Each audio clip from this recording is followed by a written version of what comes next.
Bien, en esta mañana vamos a continuar con una serie de mensajes sobre las creencias fundamentales del cristianismo. O sea, ¿de qué se trata el cristianismo? El domingo pasado hablamos acerca de la cruz, ¿se acuerdan? Bien. Hablamos acerca de la centralidad de la cruz en la enseñanza cristiana. Ahora, en este domingo, el tema de hoy va a ser el siguiente. Vamos a hablar de la resurrección. Yo no sé si está la plaquita ahí. Bien, está ahí. Muy bien. Resurrección, pero la resurrección no viene sola, ¿viene con qué? Con esperanza. Bien. La resurrección de Jesús tiene un significado muy profundo. Nos trae esperanza. Por eso vamos a empezar leyendo este pasaje de Apocalipsis, capítulo 1. Apocalipsis es el último libro de la Biblia. Apocalipsis capítulo 1, Jesús se aparece a uno de sus discípulos, Juan, y le dice, en el versículo 17, voy a empezar a leer desde el medio, dice: no tengas miedo, yo soy el primero y el último y el que vive. Estuve muerto, pero ahora vivo por los siglos y tengo las llaves de la muerte y del infierno. Jesús se presenta y le dice: mira, yo soy el primero y el último, o el alfa y el omega. Yo tengo las llaves del infierno y del Hades. O sea, Jesús es el que tiene el poder sobre la muerte. En esta mañana vamos a reflexionar básicamente en dos puntos. ¿Qué es la resurrección? ¿Y qué es lo que la resurrección significa para cada uno de nosotros ahora? ¿Y qué es lo que la resurrección va a significar para mañana? ¿Bien? Primer punto, ¿qué es la resurrección? ¿Y qué significa para mí ahora y para el final de los días? Bueno, primero vamos a ir a la primera carta a los Corintios, capítulo 15, y ahí vamos a estar reflexionando. Este pasaje va a ser el pasaje central en el cual vamos a estar reflexionando. Todo el capítulo 15 es un capítulo donde se habla del tema de la resurrección de diferentes ángulos. Pero fundamentalmente, aquí en esta porción que vamos a leer, se establece la centralidad de la resurrección en el mensaje del Evangelio. Nostradamus está tocando las campanas. Ya estamos acá, no hace falta tocar las campanas. Bueno, Primera de Corintios capítulo 15 dice: porque ante todo les transmití a ustedes lo que yo mismo recibí, que Cristo murió por nuestros pecados según las Escrituras, que fue sepultado, que resucitó el tercer día según las Escrituras y que se apareció a Cefas. Cefas es otra forma de decir Pedro, Cefas es en arameo. Y luego los 12, después de eso se apareció más de 500 hermanos a la vez, la mayoría de los cuales vive todavía, aunque algunos han muerto. Luego se apareció a Jacobo, más tarde a todos los apóstoles, y por último, como uno nacido fuera de tiempo, se me pareció también a mí.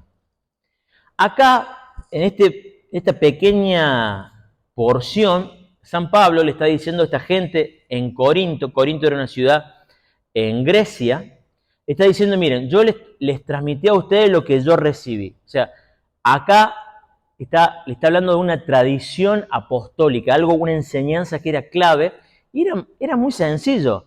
Básicamente que Jesús había muerto, que la tumba estaba vacía, y que Jesús había resucitado, y que había múltiples testigos. ¿Cuántos testigos había? 500 testigos. Fíjense un detalle, dice: entre los cuales muchos ahora viven. Bien. ¿Por qué lo dice eso de que muchos están vivos? ¿Escuchó lo que dijo Eduardo? Para que le vayan a preguntar si es cierto lo que... O sea, había gente que había visto a Jesús y todavía estaba viva. O sea, eran testigos vivientes de la resurrección de Jesús. Ahora, los cuatro evangelios son los 4 primeros libros del Nuevo Testamento: Mateo, Marcos, Lucas y Juan. El Seba Federas el otro día me tiró una data de cómo acordarse bien de los primeros 6 libros de la Biblia. A los que les gusta el fútbol le va a encantar. Dice: Mateo marcó a Lucas, Juan echó a Romanos. ¿Está? Mateo, Marco, Lucas, Juan echó a Romanos. Bueno, Mateo, Marco, Lucas y Juan. Todos esos 4 evangelios terminan con un relato detallado de la resurrección de Jesús. Ahora, no tengo tiempo para ir sobre cada uno de esos relatos, pero si usted lee esos relatos, una de las cosas que más me llama la atención es la sobriedad, la seriedad. No hay ningún detalle sobrenatural o fantasioso. Los evangelios gnósticos, que son evangelios posteriores del año 160, 170, por ejemplo el evangelio de San Pedro, son evangelios apócrifos, no son verdaderamente la Biblia. Cuando relatan la resurrección es como si fuera una película de ciencia ficción, ¿no? Cosas disparatadas. Pero si usted va al Evangelio, lo que va a ver es que las primeras personas que vieron a Jesús eran mujeres. ¿Y cuál fue la respuesta de los discípulos? Lo que primero sintieron los discípulos. Cada uno de los discípulos. Tomás, digamos, fue el ejemplo de la mayoría de los discípulos, pero todos sintieron algo. ¿Qué sintieron? Incredulidad. Ninguno creyó. Tomás fue el que lo expresó, dijo, no, hasta que yo no meta mis dedos en sus manos y en sus pies, no voy a creer. Y Jesús en su misericordia el domingo siguiente se le aparece y le dice, Tomás, no seas incrédulo, sino creyente, vení. Bien. Y Jesús dice que ese domingo comió junto a sus discípulos. Ahora, esto de que la resurrección es una pieza clave es muy importante que lo entendamos. Si hay algo, si hay una verdad bajo la cual, digamos, el cristianismo queda parado, se cae como religión, es esto. Si Jesús, y esto lo dice el apóstol Pablo, lo puede leer después en 1 Corintios capítulo 15, versículo 12 en adelante. Pablo dice, si Jesús no resucitó de entre los muertos, nosotros todavía estamos en nuestros pecados, nuestro mensaje no tiene sentido, es más, somos los más desdichados de entre todos los hombres. ¿Se acuerdan de ese pasaje? Bueno, pero la realidad es que Jesús resucitó, entonces nuestros pecados han sido perdonados, entonces nosotros tenemos una gran dicha. Ahora quiero, cada vez que hablamos de la resurrección trato de tirar algún dato que nos ayuda a defender la verdad de la resurrección. Y ahora me quiero centrar en un caso puntual. Todas las personas, los escritores del primer siglo, inclusive los enemigos del cristianismo que eran los judíos, estaban de acuerdo en algo, en que la tumba estaba vacía. Algunos dicen, se pueden haber confundido de tumba. Ahora, la tumba esa en la que Jesús estaba era una tumba muy conocida y pertenecía a una persona muy importante. ¿Quién se acuerda de quién era el dueño de la tumba y a qué grupo pertenecía? Marianela y Sergio, ¿quién se calla? No, dale, Marianela, podés hablar, dale. José de Arimatea, que pertenecía al Sanedrín. Era un hombre rico, el dueño de la tumba, y pertenecía a un grupo muy selecto de la élite del judaísmo. Es decir, todo el mundo sabía dónde quedaba la tumba donde Jesús fue sepultado. Ahora, déjeme darle un ejemplo. No sé si alguna vez usted vio alguna película y justo te levantaste en ese momento en el cual, después que volviste, no entendiste nada. ¿Alguna vez te pasó? Bueno, déjeme decir algo. La tumba vacía es una realidad. Todo el mundo está de acuerdo. Ahora, hay dos teorías que pasó con la tumba. Los judíos, en el primer siglo, divulgaron la siguiente mentira. ¿Qué mentira divulgaron? Que los discípulos se habían robado el cuerpo. A ver, tiene sentido común, digamos. Jesús dijo que iba a resucitar. ¿Qué hicieron los discípulos como para no dejarlo mal? Fueron y robaron el cuerpo de Jesús. O sea, es una explicación muy natural y muy lógica.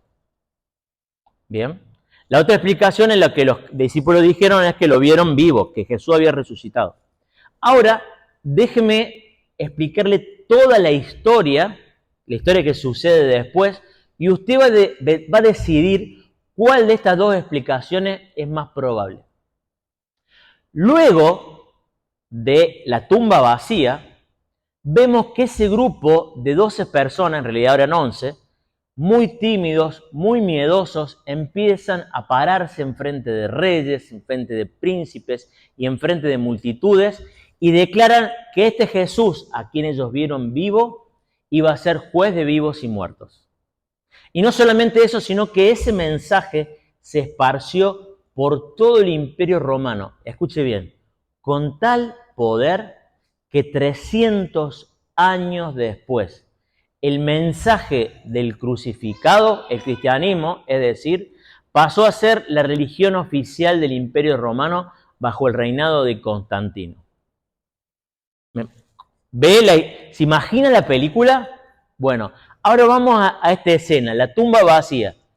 ¿Qué más probable que explique todo lo que devino después? ¿Que los discípulos robaron el cuerpo de Jesús o que Jesús resucitó?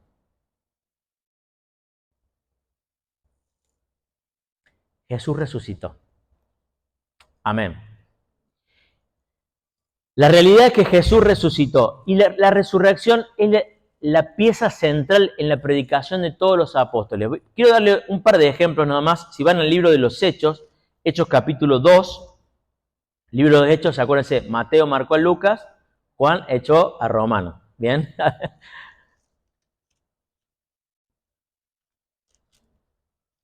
Hechos capítulo 2, cuando cada uno de los discípulos se paraban y hablaban de Jesús, hablaban de que Jesús había sido asesinado y que luego había sido resucitado. Hechos capítulo 2, versículo 32. A este Jesús Dios lo resucitó y de ello todos nosotros somos testigos. ¿Quién dice esto? Hechos capítulo 2, versículo 32. ¿Quién es el hombre que se para? Pedro. A ver, 90 días, bueno, a ver que no calculé bien, pero 50 días más o menos atrás, digamos, Pedro había negado a Jesús, se había escondido y ahora está con una fuerza, con un denuedo envalentonado, hablándole a toda la ciudad de Jerusalén de que ellos habían matado a Jesús, que lo habían crucificado, pero que Dios lo había resucitado de entre los muertos. ¿Se da cuenta que pasó algo allí en el medio? Los discípulos no robaron el cuerpo. Los discípulos vieron a Jesús resucitado. Otro ejemplo más, Hechos capítulo 4, versículo 10. Hechos capítulo 4, versículo 10 dice: sepan pues todos ustedes y todo el pueblo de Israel que este hombre que está aquí delante de ustedes, sano, gracias al nombre de Jesucristo de Nazaret, crucificado por ustedes, pero resucitado por Dios. ¿Se acuerdan de este evento? Pedro y Juan estaban allí y un hombre pide una limosna y Pedro y Juan le dicen: mira, no tenemos oro ni plata, no tenemos. Eran unos secos los apóstoles. No sé de dónde sacan lo del Evangelio de Prosperidad, que los discípulos tenían dinero. No tenemos oro ni plata, pero lo que tengo te doy. En el nombre de Jesús, levántate. Y acá dice: a este Jesús que ustedes crucificaron y que Dios lo resucitó de los muertos, este Jesús es el que sanó a este hombre. Que todos conocían, que todos sabían que había sido lisiado toda su vida. Ahora, y a partir de acá empezamos a hacerlo más cercano a la realidad de cada uno de nosotros. ¿Cuál es la relación entre este evento histórico y nuestras vidas, y tu vida? Primera de Corintios capítulo 15. Primera de Corintios capítulo 15. De vuelta, volvemos allí.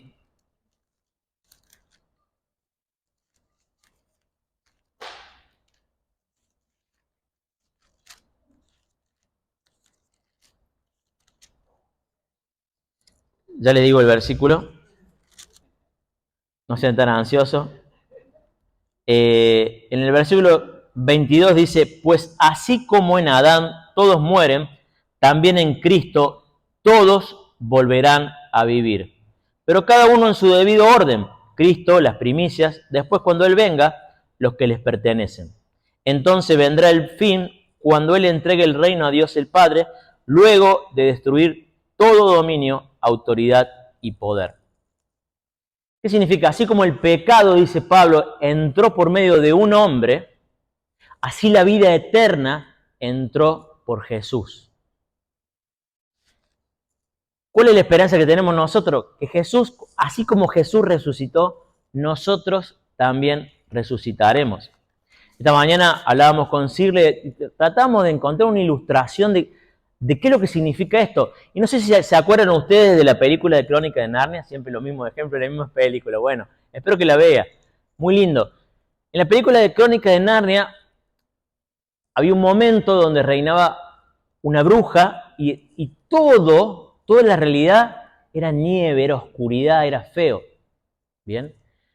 Sucede que en un momento vuelve Aslan, digamos que es el león, que es un simbolismo de la persona de Jesús, y cuando se siente que Él está por venir, es como los primeros brotes de la primavera.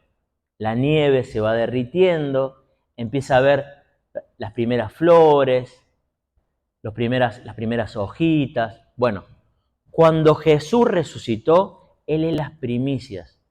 Él está inaugurando una nueva etapa. Él empieza lo que se llama la nueva creación. Dios está haciendo algo nuevo.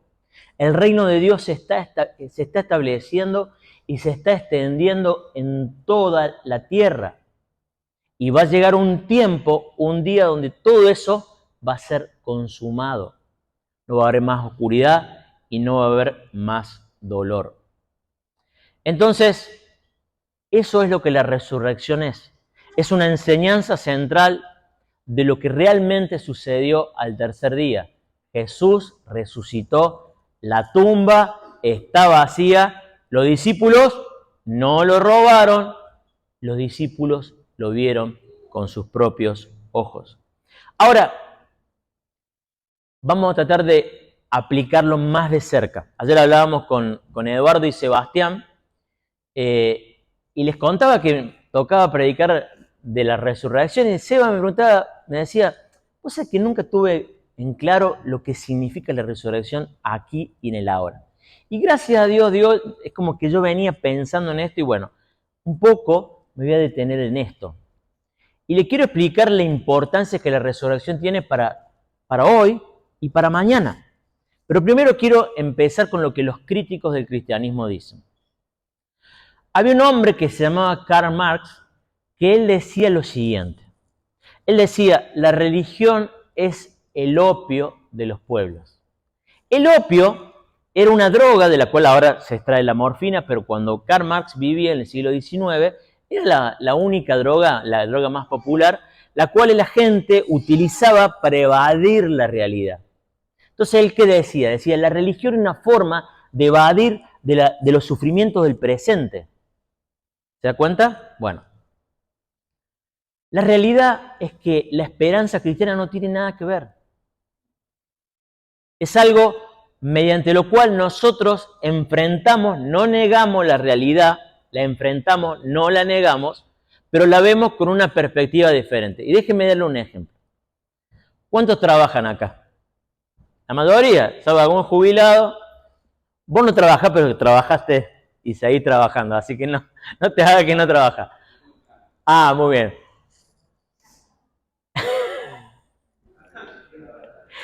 Bueno, editemos esa parte.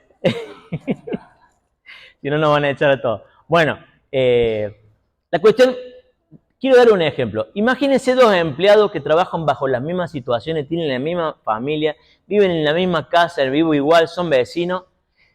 Y la única diferencia está en que el empleado A fin de mes va a recibir 150.000 pesos y el empleado B va a recibir 2 ceros más. Es decir, 15 millones de pesos. Una pequeña diferencia. 2 ceros más son este 150 y este 15 millones.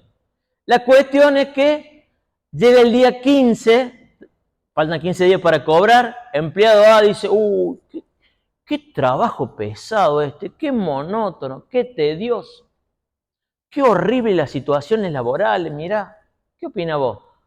la verdad que yo tengo una perspectiva totalmente diferente. Nunca tuve un trabajo tan bueno en toda mi vida. ¿Se da cuenta usted cómo la perspectiva de lo que se avecina cambia la realidad? ¿Se da cuenta? El A, está cansado y el mismo trabajo. Pero la expectativa que viene no es tan halagueña, entonces cada día se le hace muy pesado. El otro está tan contento que va a recibir 15 millones de pesos que se le hace muy ligero todas las cargas del día a día. Ahora, esto es muy importante que nosotros entendamos lo que la resurrección implica para cada uno de nosotros, porque el cristianismo es un mensaje que dice que lo mejor está por venir. Escuche bien, lo mejor, para cada uno de nosotros, lo mejor está por venir. Y dígame si eso no hace que las pruebas, los sufrimientos efímeros del mañana se alivianen y los veamos con otra perspectiva. Vamos a leer 3 o 4 pasajes que nos van a ayudar a entender esto que acabo de decir con el ejemplo de los empleados en mayor profundidad. Primero, Efesios capítulo 1, versículo 18.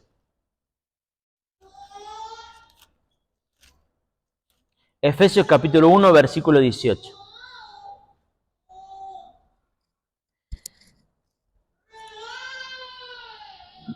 Aquí San Pablo dice, pido también que les sean iluminados los ojos del corazón para que sepan a qué esperanza Él los ha llamado, cuál es la riqueza de su gloriosa herencia entre los santos y cuán incomparable es la grandeza de su poder a favor de los que creemos. Ese poder es la fuerza grandiosa y eficaz que Dios ejerció en Cristo cuando lo resucitó de entre los muertos.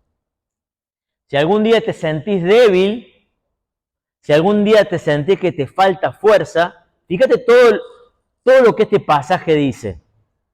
Fíjate, si te prestás atención, llega un momento donde Pablo se queda sin superlativos, sin forma de explicar lo glorioso. El lenguaje le queda chico. Y dice, el mismo poder que actuó y levantó a Jesús de entre los muertos, es el mismo poder que actúa en cada uno de nosotros. Y él ora para que cada uno de los creyentes pudiesen entender esa realidad y pudiesen enfrentar el día a día, pudiesen vivir una vida diferente. Otro pasaje, Romanos 6:4. Romanos 6:4 dice, por tanto, mediante el bautismo fuimos sepultados con Él en su muerte, a fin de así como Cristo resucitó por el poder del Padre, también nosotros llevemos una vida nueva. Acá Pablo dice, hay una realidad, Jesús murió y resucitó, y nosotros, cada uno que confió en Cristo, se ha identificado con esa realidad. Hemos muerto al pecado y estamos viviendo una vida nueva. Hay una traducción, no me acuerdo cuál dice, no me acuerdo cuál traducción es, pero dice, vivimos en novedad de vida. O sea, vivimos una nueva vida, una forma diferente. De vuelta, estamos experimentando esos brotes. Estamos experimentando esta nueva creación. San Pablo en otro lado dice, en 2 Corintios 5, 17, dice, si alguno está en Cristo, las cosas viejas pasaron, he aquí que todas son hechas nuevas. Colosenses 3.1, acompáñenme, Colosenses 3.1.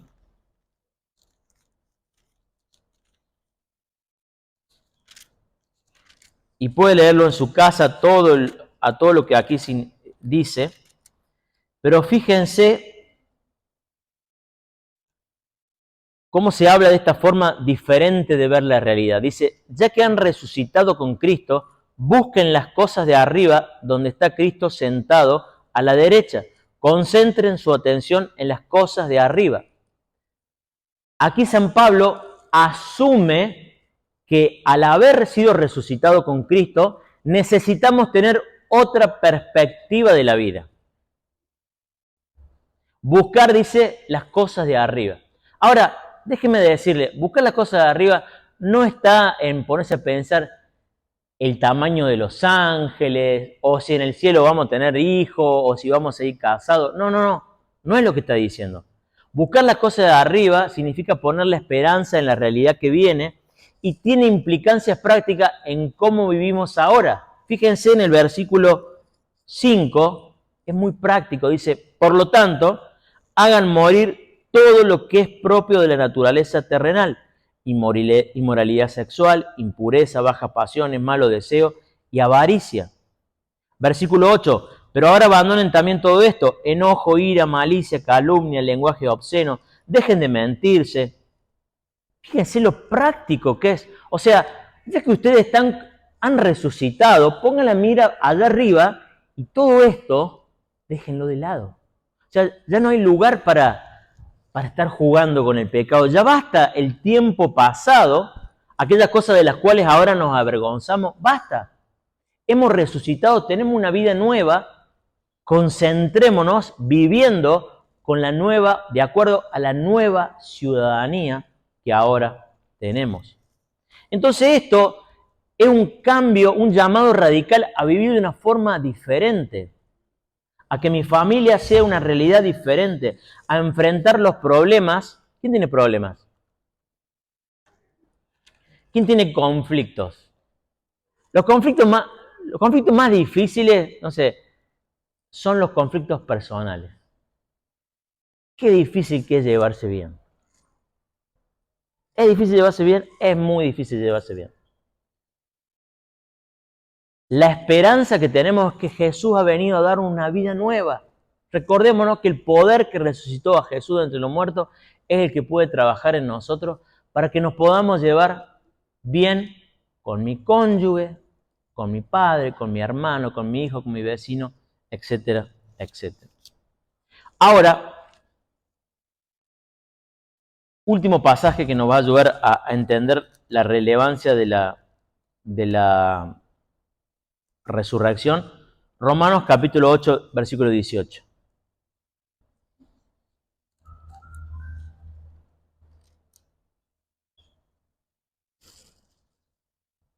Romanos capítulo 8, versículo 18.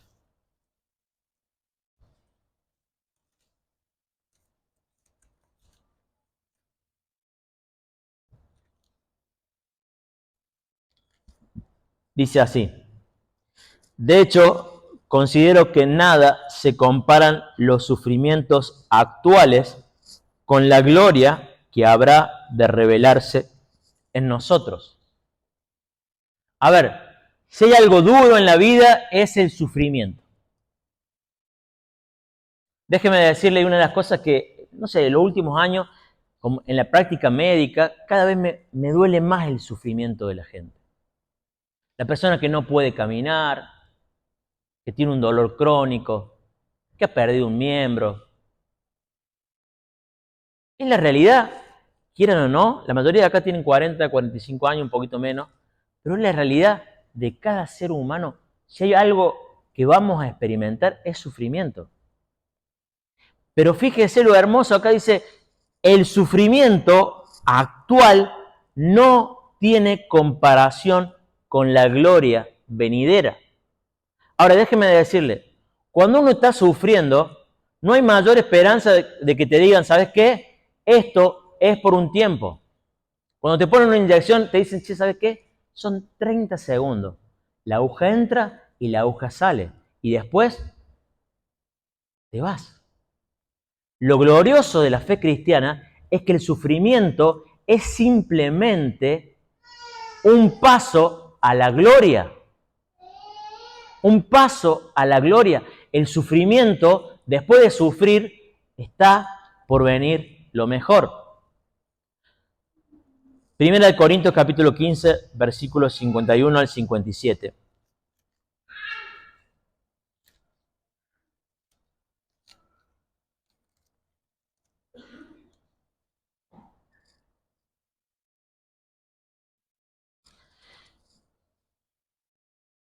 Aquí se nos explica la realidad de la resurrección sobre el último enemigo que tenemos cada uno de los seres humanos. ¿Cuál es ese último enemigo?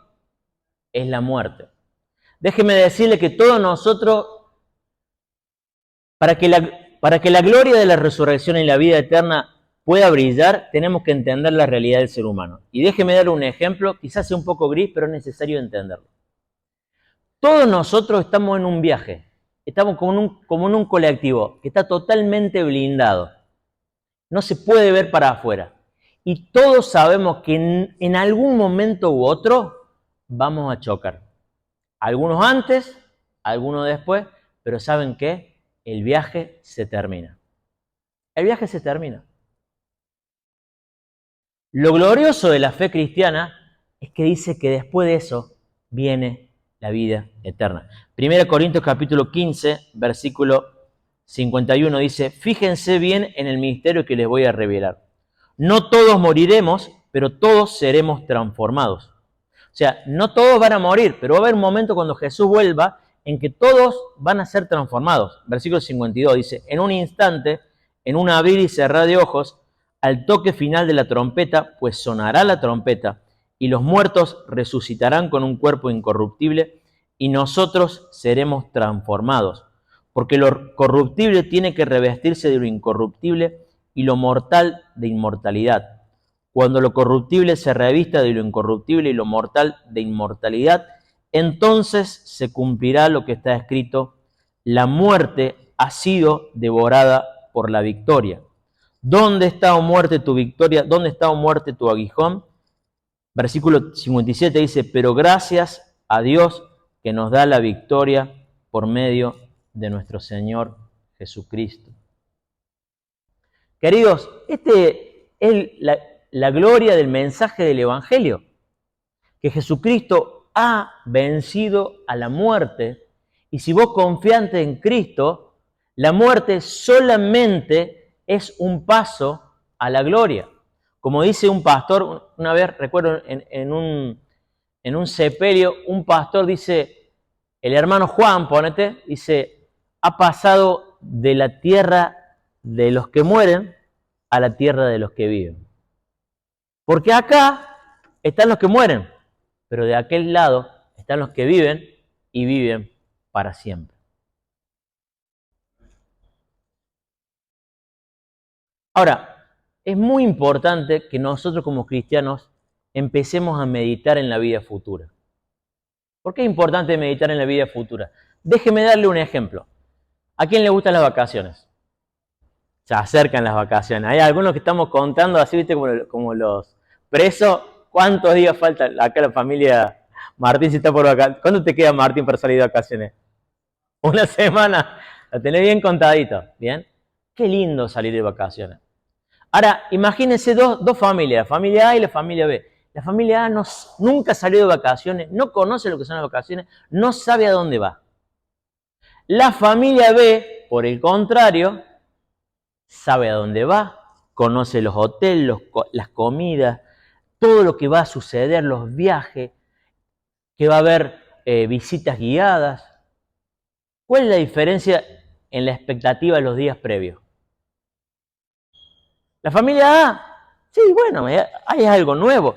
La familia B están expectantes de lo que se viene.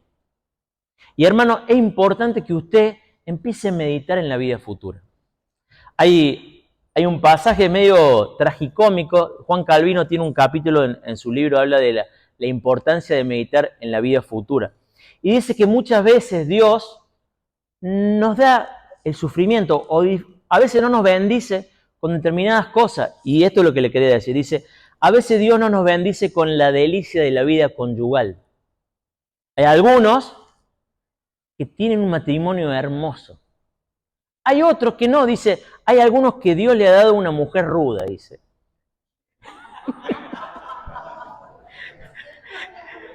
Estaba dudando en contar esta anécdota porque ya me lo imagino más de uno de ustedes diciendo, amor, el Señor me dio a vos como mujer para ayudarme a meditar en la vida futura. Bueno, dice, Dios a algunos no le da la gracia de la vida conyugal ¿para qué? Para que pueda meditar en la vida futura.